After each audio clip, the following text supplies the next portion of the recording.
अस्सलाम वालेकुम नाजरीन, पल पल न्यूज़ में आप सबका दिली खैर मकदम है। मैं हूं आपका मेज़बान नदीम अकरम और आज 11 मई को लेकर आया हूं 10 बड़ी खबरें जो सिर्फ खबर नहीं ज़मीनी हकीकत है और ज़मीर को हिला देने वाली है।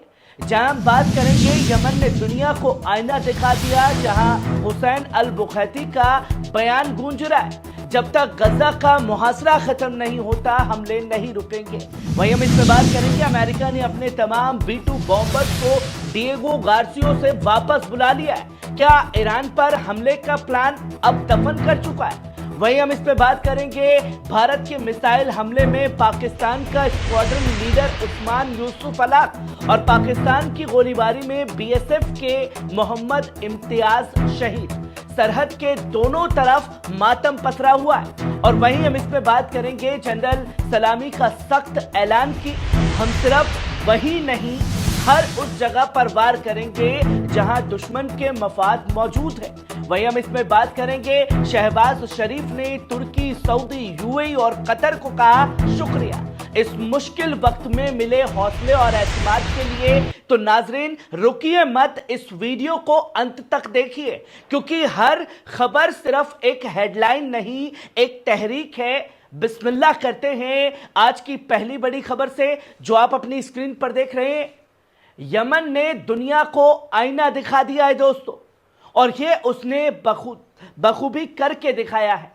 अपने एक्स अकाउंट पर एक हफ्ते के लिए लॉक कर दिया गया, सिर्फ इसलिए क्योंकि उन्होंने सच लिखा था, जहां ट्विटर के पुराने मालिकों की तरह हकीकत से डरता है और उसे दबा रहा है।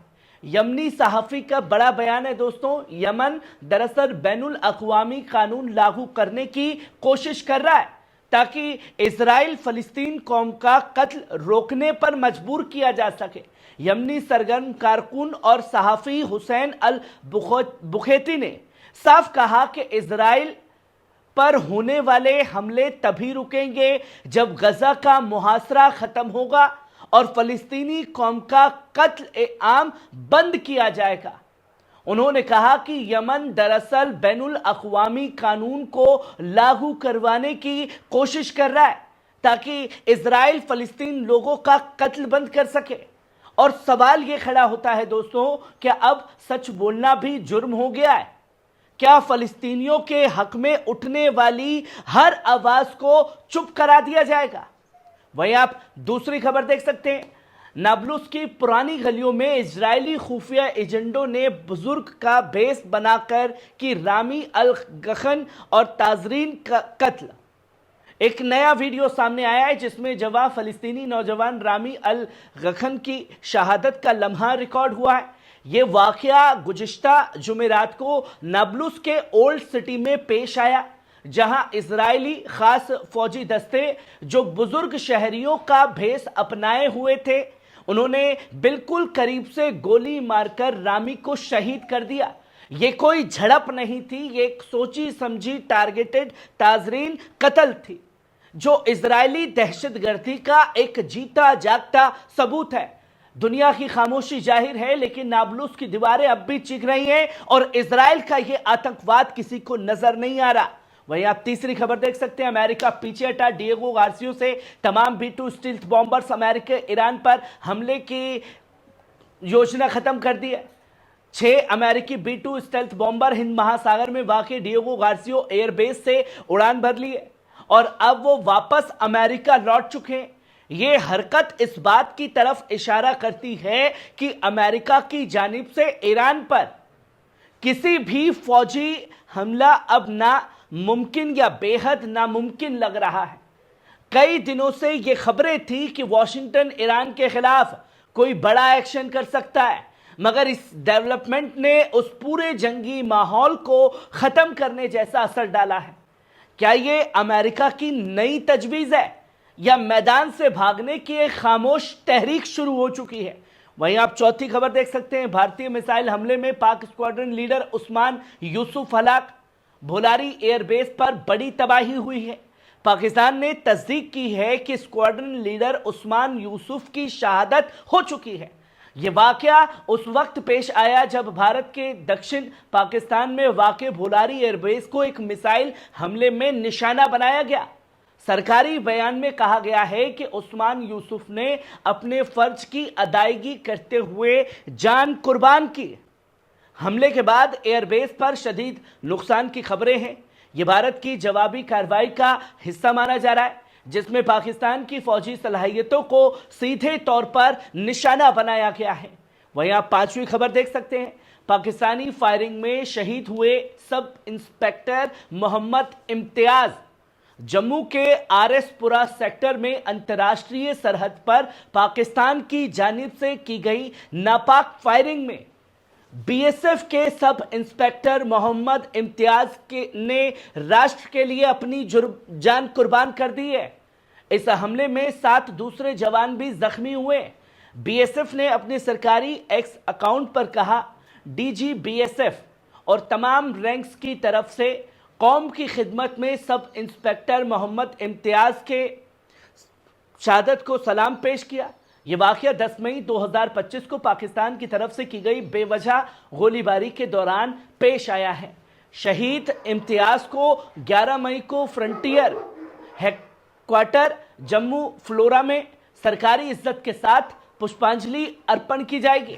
وہیں آپ چھٹی خبر بھی دیکھ سکتے ہیں، حملہ رکے اور غزہ کا محاصرہ ختم ہو تبھی ہٹے گا بین، یہ فیصلہ اب ناقابل واپسی ہے۔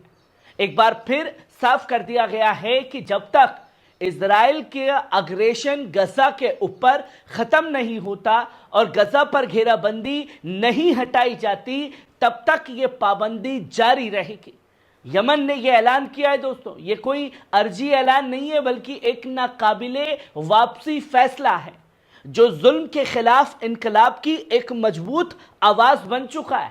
اب یا تو انصاف ہوگا یا پھر مکمل بائیکاٹ ہوگا۔ وہیں آپ 7ویں خبر دیکھ سکتے ہیں، ہند پاک تنازع، امریکہ کی سازش، سید عبد الملک الحوثی کا بڑا بیان سامنے آیا ہے۔ یمن انصار اللہ کے لیڈر سید عبد الملک الحوثی نے اپنے تازہ بیان میں مسلمان حکومتوں کو سخت الفاظ میں حقیقت یاد دلائی ہے۔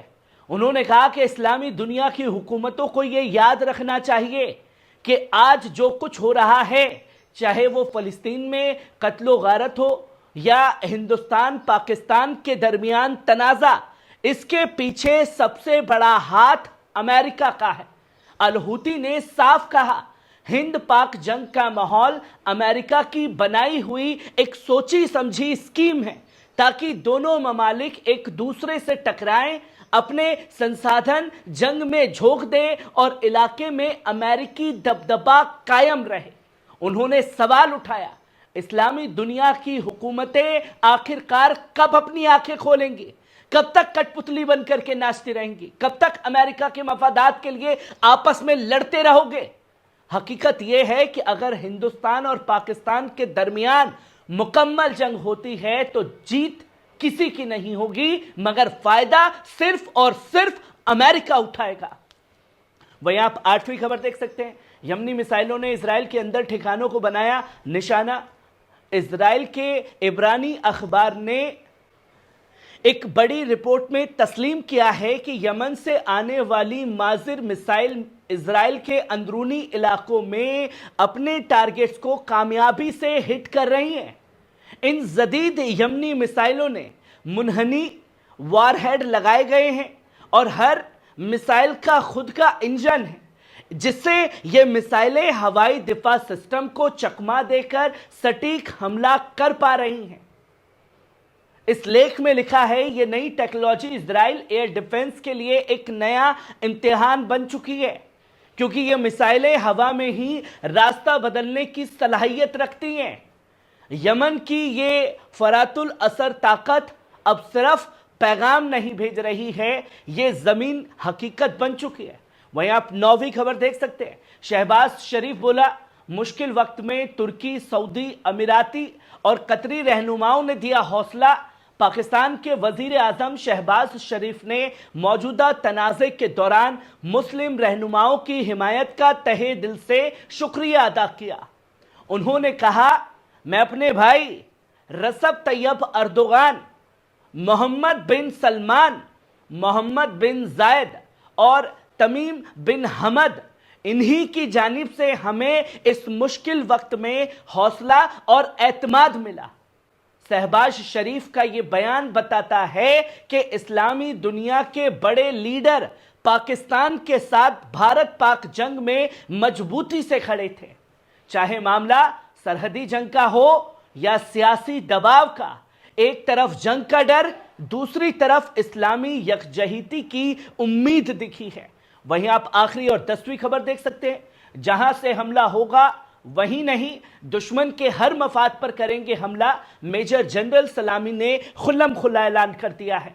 IRGC के कमांडर मेजर जनरल सुलेमानी ने अपने ताज़ा बयान में ईरान की दिफाई हिकमत अमली को वाज़ेह करते हुए कहा कि हमारी दिफा पॉलिसी का बुनियादी उसूल ये है कि अगर दुश्मन किसी भी मुकाम से हमारे खिलाफ कोई कार्रवाई करता है तो हम सिर्फ उसी जगह नहीं बल्कि उन तमाम जगहों पर हमला करेंगे जहां उसके मफाद मौजूद हैं। मेजर जनरल सलामी ने इशारा दिया कि ईरान अब सिर्फ जवाबी कार्रवाई नहीं करेगा बल्कि मुकम्मल सजा भी देगा, वो भी पूरे इलाके में फैले दुश्मन के हर ठिकाने पर। यह बयान ईरान की सख्त और बेबाक पॉलिसी का एक ऐलान है जो साफ बताता है कि जंग अब सिर्फ सरहद तक महदूद नहीं रहेगी, हर तरफ फैलेगी। नाजरीन, ये थी आज की 10 बड़ी खबरें। आपको कैसी लगी कमेंट बॉक्स में आकर के अपनी राय जरूर दीजिएगा। शुक्रिया।